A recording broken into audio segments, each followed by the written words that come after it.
వాడికి కూడా పరిపాలన ఉంది. అయితే ఒకప్పుడు కెరూబు సాతాను, ఒకప్పుడు దేవదూతలు, ప్రస్తుతం దురాత్మలు.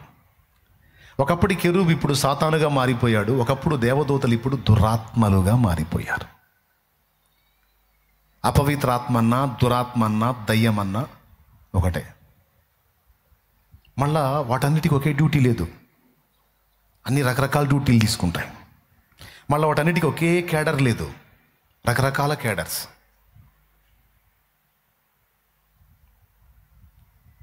వాడు కూడా ఒక పెద్ద వ్యవస్థను కలిగి ఉన్నాడు అన్నది మనం తెలుసుకోవాలి.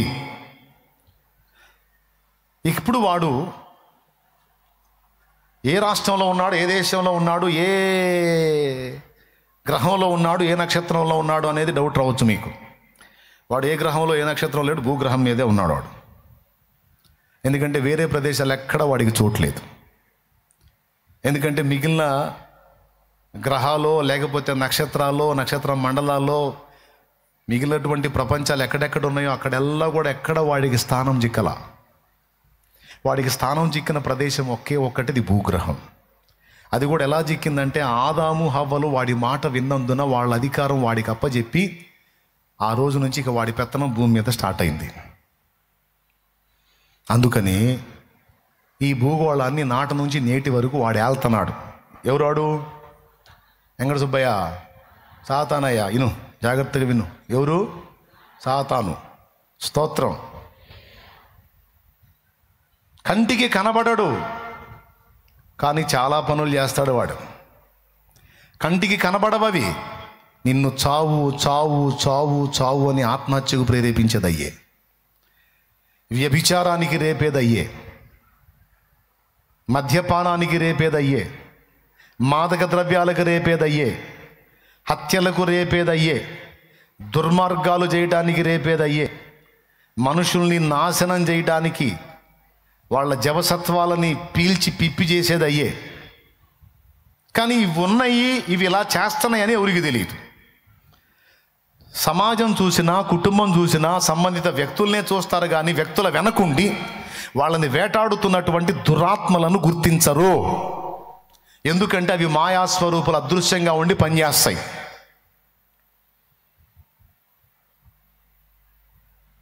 దీన్ని మీరు గుర్తించాలి. ఇక వాడు యేసు ప్రభు శిలువలో మనం పాపం నుంచి విడుదల పొంది నిత్య జీవం పొందడానికి ప్రాణం పెట్టినప్పుడు వాడి ఆయుధము విరిగిపోయింది. వాడి ఆయుధము మన పాపమే. మన పాపాన్ని ఆధారం చేసుకొని మనల్ని ఏలాడు. ఆ పాపానికి యేసయ్య సిలువలో వెలజల్లించాడు. ఎప్పుడైతే సిలువలో వెలజల్లించాడో ఇక పాపానికి వెల చెల్లింది, నిష్కృతి దొరికింది. ఇంక వాడు దేన్ని చేసి ఆధారం చేసుకొని వెళ్తాడు మనల్ని? ఒకప్పుడు పాపాన్ని ఆధారం చేసుకొని వెళ్ళాడు, ఇప్పుడు ఆ పాపమే విరిగిపోయింది. ఇంకా వాడు దేన్ని బట్టి మనల్ని ఏలాలి? కాబట్టి వాడికి ప్రధాన ఆయుధంగా ఉన్నది ఏదైతే ఉందో అది విరిగిపోయింది. ఇప్పుడు వాడు వాడి టీం మొత్తం నిరాయుధులైపోయారు. ఒకప్పుడు పాపం చేసిన మానవుడికి నిష్కృతి లేదు, ఇప్పుడు పాపం చేసిన మానవుడికి యేసు రక్తం ఉంది.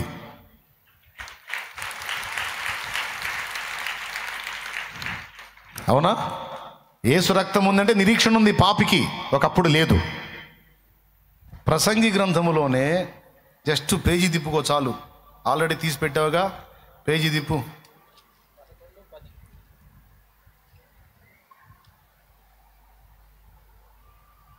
10వ వచనం చదువు. 11:10. నీ దేహమును చెరుపు దాన్ని తొలగించుకొనుము. అర్థమైందా? నీ దేహము చెరుపు దానిని, నీ దేహమును చెరిపేది ఉంది, దాన్ని తొలగించుకో అంటే ఏమంటున్నాడు? నీ దేహము దేవాలయం, దాన్ని పాడు చేయొద్దు. ఓకేనా? ఇప్పుడు 1 కొరింథీ పత్రిక 3వ అధ్యాయము 16వ వచనం. మీరు దేవుని ఆలయమై ఉన్నారనియు దేవుని ఆత్మ మీలో నివసించుచున్నాడనియు మీకు తెలియదా? మీరు ఎరుగరా? ఎవడైనను దేవాలయమును పాడు చేసినట్ల దేవుడు వానిని పాడు చేయును. ఇక్కడ ఏమన్నాడు? నీ దేహమును చెరుపుదాన్ని నీ యొద్ద నుండి తొలగించుకొనుము అన్నాడు. సిగరెట్ కానీ, మద్యం కానీ, వ్యభిచారం కానీ దేహమును చెరుపుతాయా, చెరపవా? సిగరెట్ తాగకూడదని బైబిల్లో ఎక్కడుంది అని అడిగినోడికి సమాధానం ఏంటంటే, బైబిల్లో అవసరం లేదురా, పెట్టె మీదే ఉందని చెప్పు. దాన్ని నమ్మేవాడు రాసిన ఇచ్చిన పెట్టె మీదే ఉందిరా, తాగితే సస్తావు, క్యాన్సర్ వచ్చి, ఊపిరితిత్తుల క్యాన్సర్ వచ్చి అని దాని మీద రాస్తుందని చెప్పు. ఆల్రెడీ వాళ్లే రాస్తున్నారు కనుక ఇంకా బైబిల్ అవసరం లేదని మరుగు చేశాడు. మైండ్ బాగుంటే ఆ పెట్టి చదివితే చాలరా బాబు, నీకు అర్థమైద్ది. పొగ త్రాగుట ఆరోగ్యమునకు హానికరము. ఏం జరుగుద్దట? ఇప్పుడైతే బొమ్మలు కూడా వేస్తున్నారు. కైని, గుట్కా, సిగరెట్ పెట్టె, వీటన్ని మందు బాటిల్ మీద మద్యపానం ఆరోగ్యానికి హానికరం, అన్నిటి మీద వేస్తున్నారు ఆ లేబుల్స్. అంటే మందు తాగితే లివర్ డ్యామేజ్, కిడ్నీలు డ్యామేజ్ అవుతాయి. సిగరెట్ తాగితే స్వరము, ఊపిరితిత్తులు రెండు పాడైపోతాయి. ఊపిరితిత్తుల క్యాన్సర్ రావడానికి 80% అవకాశాలు ఉన్నాయి పొగ తాగటం వల్ల. అంటే దేవుడు నీకు ఇచ్చిన ఆరోగ్యకరమైనటువంటి లివరు, గుండె, ఊపిరితిత్తులు, కిడ్నీలు నువ్వు చెడగొడుతున్నావు అంటే దేవాలయాన్ని పాడు చేస్తున్నావు. తెలియక తేడా పడితే అది వేరు, తెలిసి నువ్వు చెడగొడితే దేవుడు ఊరుకోడు. కాబట్టి మరి బర్క్లీ సిగరెట్ తాగొద్దు, చిన్న గోల్డ్ తాగొద్దు, పెద్ద గోల్డ్ తాగొద్దు. లేకపోతే ఇప్పుడు ప్రపంచంలో ఉన్న బ్రాండ్లు అన్నీ బైబిల్ రాస్తాడేంది, దానికి సరిపోయింది ఇంతలో పుస్తకం. ఒక్కటే మాట, నీ దేహమును చెరుపు దాని నీ వద్ద నుండి. మరి ఇప్పుడు ముసలోళ్ళు చెప్పిన మాటకి మనం ఏం చూద్దాం? దేవుడు సృజించిన ప్రతి వస్తువు మంచిది, కృతజ్ఞతాస్తుతులు చెల్లించి పుచ్చుకునేటలో ఏదియూ నిషేధింపదగినది కాదు. చూడండి, నోటి క్యాన్సరు, లంగ్ క్యాన్సరు, ఆ పొగాకు నవలటం వల్ల కానీ, పొగాకు తినటం వల్ల కానీ, పొగాకు నోట్లో ఉంచుకోవటం వల్ల కానీ, పొగాకు ఉత్పత్తులు తాగటం వల్ల కానీ ఎలాంటివి వస్తున్నాయో చూడు. ఇది దేహాన్ని చెరుపుతుంది. దాన్ని ఏమన్నాడు? దగ్గర పెట్టుకున్నాడు, తొలగించుకోమన్నాడా? నువ్వు బైబిల్ చదివితే నీకు వెంటనే ఈ వాక్యం ఉందని గుర్తొచ్చింది. బైబిల్ చదవకపోతే ఆహాహాహా, అయ్యగారు ఎంత పెద్ద మర్మం చెప్పారు అయ్యగారు. నిజంగా పొగాకు దేవుడు సృజించిందేగా, కృతజ్ఞతాస్తుతులు చెల్లించి పుచ్చుకుంటే ఏది నిషేధింపదైన, నాకు కూడా ఒకటి ఏంటి అయ్యగారు అని కూర్చుంటావు. ఇక నువ్వు స్తోత్రం చెప్పు, పెద్దగా చెప్పు. అదే వాక్యం ఎరుగుంటే నువ్వు రెండు పనులు చేస్తావు. ఒకటి, నేను చూపించిన రెఫరెన్స్ చూపించి పాయింట్ అవుట్ చేస్తావు. ఇంకా చాలా ఉన్నాయిలే అని చెప్పదలుచుకోవాలి, ఎందుకంటే అంశం అది కాదు కాబట్టి. ఇంకోటి ఏమంటావు? ఆ కుర్రోడు అన్నాడు ఈ ముసలాళ్ళతో, మీరు మంచి వాక్య పండితుల్లాగా ఉన్నారు, దేవుడు సృజించిన వస్తువు కదా పొగాకు. సరే, ఎండో సల్ఫాను, నువాక్రాను కూడా దేవుడే సృజించాడుగా. ఆయన సృష్టించినది ఏముంది ఈ లోకంలో? కృతజ్ఞతాస్తుతులు చెల్లించి అది పుచ్చుకోండి అన్న. అమ్మో చచ్చిపోము, ఎవడికి చెబుతారా మీరు? మరి పుచ్చుకోండి. గన్నేరు పప్పు కూడా దేవుడే సృష్టించాడు, నేను నలగొట్టి తీసుకొచ్చి ఇస్తా, కృతజ్ఞతాస్తుతులు చెల్లించి పుచ్చుకోండి. మీలాంటి దరిద్రులు బతకడం ఎందుకు? పోతే పోయింది, పీడ వదిలి. అదైతే డైరెక్ట్ గన్నేరు పప్పు అయితే ఏమంటారు? అంటే వాళ్ళకు అవకాశం ఉన్న వాటిని వినియోగించుకోవటానికి వాక్యాన్ని అడ్డం పెట్టుకున్నారన్నమాట. ఎరగనోడైతే బుక్కే. కాబట్టి వాక్యాన్ని వాడు ఆయుధంగా చేసుకొని, మనకి వాక్యం ఎలాగో ఆయుధమో అలాగా వాక్యాన్ని వాడు ఆయుధంగా చేసుకొని వక్రీకరించి చాలామంది విశ్వాసాన్ని చెరుపుతున్నాడు. తస్మాత్ జాగ్రత్త. ఒక మనిషి తన జీవిత కాలంలో ఎంతో మంచిగా, జ్ఞానంగా, చక్కగా బతికి మంచి పేరును, ఘనతను సంపాదించి కూడా తన బ్రతుకు మొత్తంలో ఒక్క బుద్ధిహీనమైన పని చేశాడు అనుకో, ఏం బతికినా, ఇదిగో ఎంత చేసినా, ఎంత ఘనత పొందినా అదొక్కటి చేయకపోతే బాగుండేది. ఆ ఒక్క చోట తేడా పడ్డాడు, ఒక్కటి బుద్ధిహీనమైన పని చేసి చెడ్డ పేరు తెచ్చుకున్నాడని ఆ ఒక్కటే అంట. కర్చీఫ్ మొత్తం తెల్లగా ఉండొచ్చు, కానీ మధ్యలో పెన్నుతో ఒక చిన్న డాటు పెట్టాను అనుకో, అప్పుడు మీకేం కనపడిద్ది? ఈ తెల్లని కర్చీఫ్కి మధ్యలో చుక్క పెట్టాను అనుకో పెన్నుతో, ఏం కనపడిద్ది? చుక్క కనపడిద్దా? ఏం కనపడుతుంది? చూసారా, చుక్క కనపడుతుంది అన్నారు, చుట్టూ తెలుపు కనపడలేదా? చుట్టూ తెలుపు కనపడలేదా? కనపడుతుందా కనపడలేదా?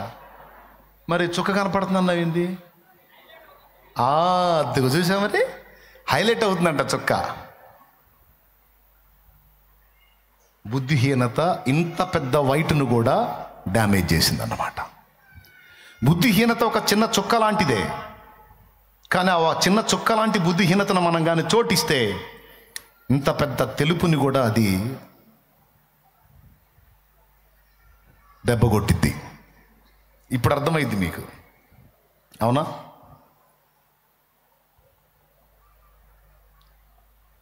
నువ్వు ఎన్నన్నా చెప్పు, అంతా బాగానే ఉంది, కానీ అలా ఒక్కటేనండి. ఇప్పుడు దావీదు గొప్పోడే కాదంటల్లా, మరి బత్షెబా అంటాడు.